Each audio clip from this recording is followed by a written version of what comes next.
Hi guys, tonight y'all are going to learn about my favorite assessment and feedback tool called Nearpod. It is a free online tool that our students are using in the middle school, and I cannot wait to share with you in the elementary school how they are using it. So to begin with, first you need to go over here if you don't have an account and sign up for free. I do have an account, so I'm just going to go ahead and press log in here. Your Google username and password that Miss Tammy and I have given you does work, so you could just press log in with Google and your information will log in. So when you get here, this is the home page. You have the My Library, the Explore, the Join, the Create, and the Reports. The first thing that I would like you to look at today is the Explore option. If you go into Explore, you will be able to type in any subject that you are looking for and find already created lessons. Now, our school has not bought the school edition of this yet, so we still have to pay for the lessons out of our own pockets, and the price is usually between $2 and $7 for a lesson.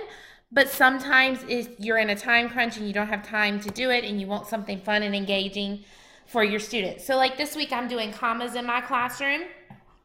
They do have some free comma lessons on there, but they also have some that are $2.99 to $4.99, depending on what you're looking for. But they do have some free ones. And all you would do is click on it. So I'm going to click on this free one. And you would add it to your library.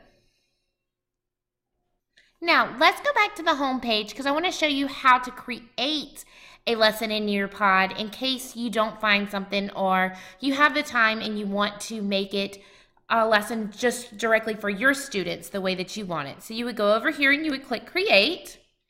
When you get to Create, you will see a screen pop up. Now you can upload any of your PowerPoints or your PDFs or your images there, but you can click on Slide. And the Slide tab is going to bring up the Add Content tab, Add Web Content, and Add Activity. My favorite two out of the choices are the Add Content and Add Activity. So if I click on Content, you will see all the different choices that I can do. They have it where you can add a virtual field trip in there, different slideshows, videos, PDF viewer, and a live Twitter stream. So let's say I wanted to do a Nearpod 3D. I could go through, click on the cells, and it would add it in there to where my students would be able to look at that animal cell in 3D. So that is really cool. If I wanted to add web content, I can just type in the URL and it would bring them straight to that URL. So I know that my students are getting exactly what they need, exactly where they're supposed to be. And then my last one would be add an activity. I can add an open-ended question, matching pairs, quiz, draw it, collaborate, polls, fill in the blanks, and memory test. One of my favorites is the collaborate because we are a school that is not a Google school right now. So this is a way for my students to be able to collaborate together and like things and give each other feedback on their writings and just kind of give me an idea. This is a great tool for like a introduction or closure activity to see where students are and the little exit tickets before they leave the classroom. And also, they have I'm going to show y'all one more activity that I like a lot.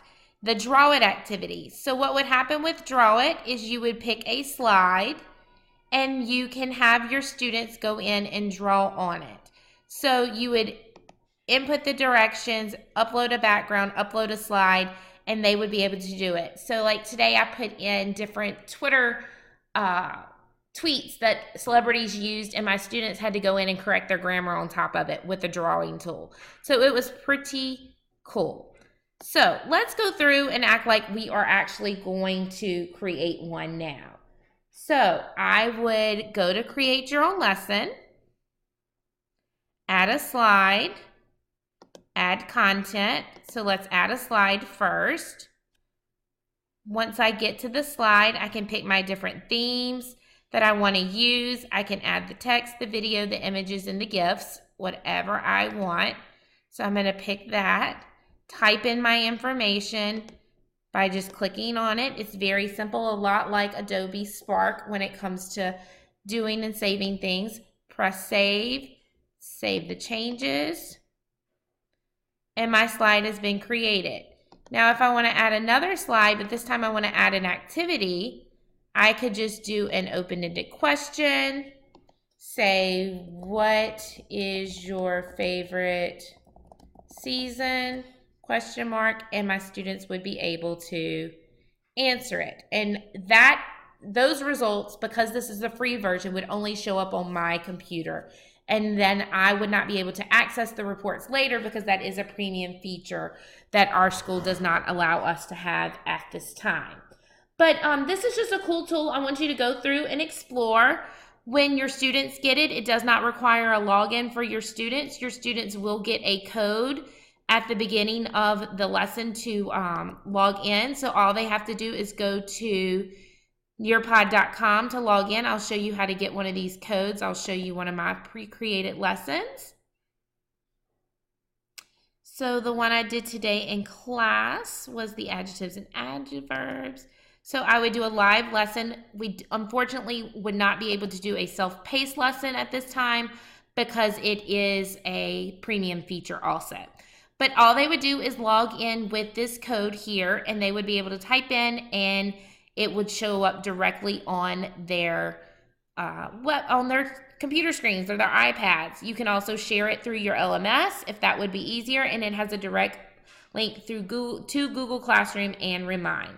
So if you have any questions about Nearpod, feel free to email me and ask. There's a lot of features that it can do, and I would not mind going through and showing you exactly how to do it. I just wanted to give you a little overview of how it could be used in your classroom today. Hope y'all are enjoying this. Thanks, and have a good night.